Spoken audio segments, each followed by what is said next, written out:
So we have a plus 1/3 equals negative 5/6.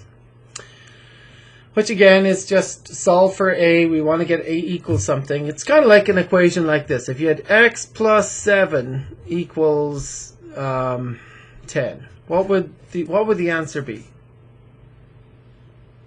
What's x is 3, yeah, because 3 and 7 make 10.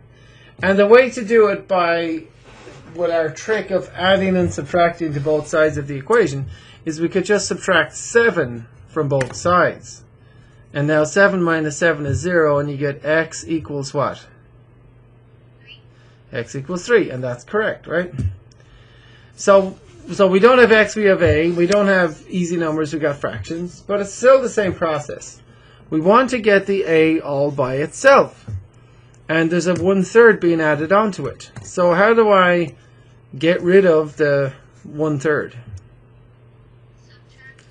Subtract 1/3 from both sides. Yep, that's what you do. And 1/3 minus 1/3 is 0, and so you have a equals, right? Now, we've got negative 5/6 minus 1/3. We can't subtract these because we don't have the same number on the bottom of the fractions.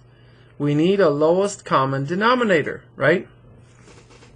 So what's the lowest common multiple of 6 and 3? Or what can we put on both bottoms to make both bottoms the same? Right. We can put a 6, right? They could both go, 3 and 6 both go into the number 6, don't they? Like our lowest common denominator can be 6, right? So to turn thirds into sixths, what do I do to it? Yep. Times it by 2 over 2, right? Right? And so negative 1/3 times 2 over 2 gives what? 2 over 6. Yeah, negative, because it's still a negative number. See, it's a negative times a positive, right? So it's still negative. So it's negative 2 over 6. Does that make sense? It's kind of like what we did there is, let's say you've got a pizza, and this is 1/3 of the pizza, right? 1/3. We multiplied it by 2 over 2. And when we did that, it became 2/6. And that's like taking the third and splitting it into 2. Here's 1/6, like there, like that. Here's another 6th, a red one and a purple one, right? Like that. So the 1/3 became 2/6, right? See that? And it's kind of like, if you like split it into 6. There's 1, 2, 3, 4, 5, 6 equal sized slices of the pizza now, right? So 2/6. 1/3 is the same thing as 2/6, isn't it?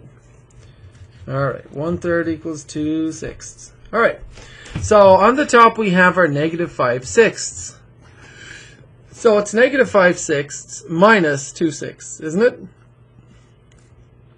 And before you do that, in case you get stuck, do this, Marie. What's negative 5 minus 2? It's not 3. Try again. Not negative 3.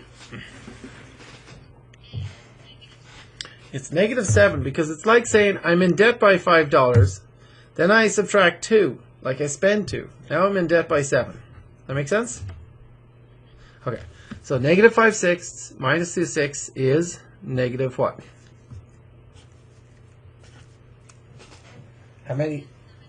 Negative 7 over 6. You got it. And that is the correct answer. And you can just, guys, can just leave it like that.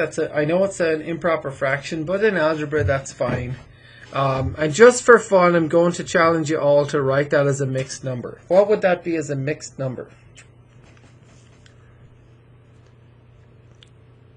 over 1/6. Yeah, it's negative 1 and 1/6. Negative 1 and 1/6, right? So you can put it either way. Either way is fine, but I just want to make sure we get a little bit of practice with converting like that, right? Awesome.